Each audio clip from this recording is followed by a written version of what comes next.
及梦想还是致命陷阱。偶然的机会，在学校看到以1996年珠峰发生的真实灾难为背景的影片《绝命海拔》，令我感受到极大的冲击和震撼，也引起了我深深的思考。2023年，英国广播公司的报道描述到，登山者和夏尔巴人的尸体被太阳晒得发白，面目狰狞，四肢扭曲，有的隐藏在冰川的裂缝中，有的掩埋在崩落的积雪下，还有的直挺挺地横沉在积水盆地的斜坡上。看到这些描述，你是否感到触目惊心？极限登山是一项富人才能负担得起的运动。根据最新的政策，每个登山者需要向当地政府支付11000美元的许可证费用，还要向尼泊尔冬季运动组织 NTB 缴纳2万美元的自然灾害抵押金。攀登珠峰的基本装备至少1000美元，一瓶氧气加上高山运费，价格高达500美元。而一名登山队员一般要准备4瓶以上的氧气，还需雇佣专业导游和攀登团队，费用在2万美元以上，食品和住宿费用可以达到5000至1万美元。总的来说，攀登珠峰的费用高达6万至10万美元以上。昂贵的价格导致了每年都有几十名偷登者。在珠峰上，有一半死者是这样的偷登者，没有人知道他们的名字，其家人都不知道亲人已葬身雪域高原。99%的登山者至少会有一名夏尔巴人陪同，世代生活在喜马拉雅高山上，登山天赋出众，甚至被神化的夏尔巴人，在珠峰历年死亡人口中占比超过30%，是死亡最多的单一群体。珠峰的海拔8848米，8000米以上称为死亡地带，那里的氧气只有海平面的1/4，感觉就像在跑步机上用吸管吸氧，或者说吸4口气，有3口是空的。有人的为了省钱就不带氧气，大脑缺氧会令人产生幻觉和认知障碍。有人幻觉自己热得不行，在寒冷的高原把衣服脱光，与想象中的朋友说话。还有的离开团队，独自从荒无人烟的地方走下去。攀登珠峰是在世界最高的地方，依靠自己的力量孤独向上，于陡峭的冰层上挥动冰镐，借助冰爪行进，并通过昆布冰川陡峭和凹凸不平的冰面，然后在珠峰南坡的黄带、希拉里台阶以及北坡的第2台阶痛苦挣扎。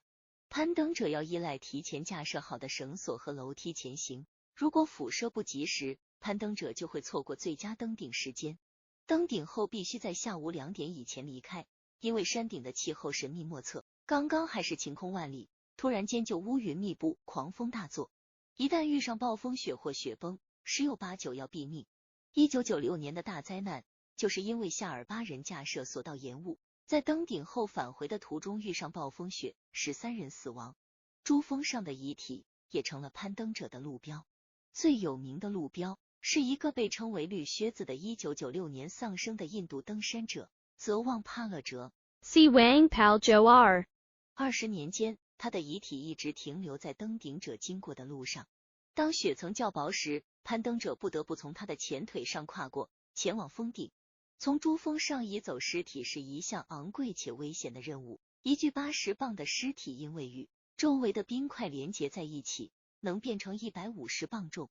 在极度缺氧的状况下，这项任务本身也可能导致生命丧失。遣返一具尸体的费用可高达7万美元，直升机在救援过程中也可能发生撞山坠毁。所以，珠峰已经成为尸横遍野的坟场，而登山者留下大量垃圾，也对当地生态产生严重影响。人类对财富的贪婪，试图战胜大自然的骄傲，是导致这些灾难发生的根本原因。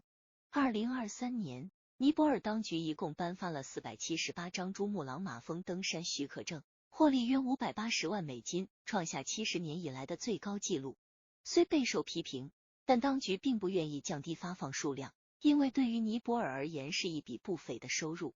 5月的气温升高，风停，有利于登山的春季条件只有3、4天。这种短暂的攀登窗口，导致山顶附近形成了蜿蜒向上的人流，有时形成了像传送带一样的行列。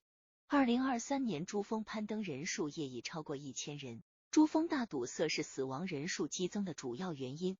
当这些极限登山者被问到为什么要攀登珠峰时，他们的共同回答是：因为山在那里，这相当于没有回答。在我看来，真实的原因其实是西方版的人定胜天。如果成功登顶，他们从此就有了向世界炫耀的资本。这种埋藏在心里的虚荣，他们是不会承认的。登山者为了夺取珠峰的登顶荣誉，有时会冒险冲顶，这被称为登顶狂热。可是，大自然偏偏给了他们一个下马威。在生活中，你是否因为疯狂迷恋一种运动，导致膝盖受伤或终身残疾？有多少人为了在社交媒体上吸引粉丝而做出各种疯狂的举动，因此而丧命？人类的愚蠢简直没有下限。有人说，穷人被生活折磨，富人被无聊折磨，这话是有一定道理的。当人不再为金钱所困扰的时候，寻求刺激就成为他们生活的目标。据不完全统计，迄今为止已经有330人在珠峰丧命，目前有200多具尸体永远留在山顶，而偷登者的死亡数目并未计算在内。德尔塔病毒的致死率是 0.5%， 人人唯恐避之不及。而即便每年都有5到10人在攀登珠峰的途中丧命，死亡率达到 2%， 爱好攀登者们却愿意支付巨资去攀登珠峰，并且乐此不疲。珠峰仿佛有股神秘的力量，不住地吸引着世界各地的登山爱好者前赴后继。攀登珠峰到底是终极梦想还是致命陷阱？人若赚得全世界，赔上自己的生命，有什么益处呢？人还能拿什么换生命呢？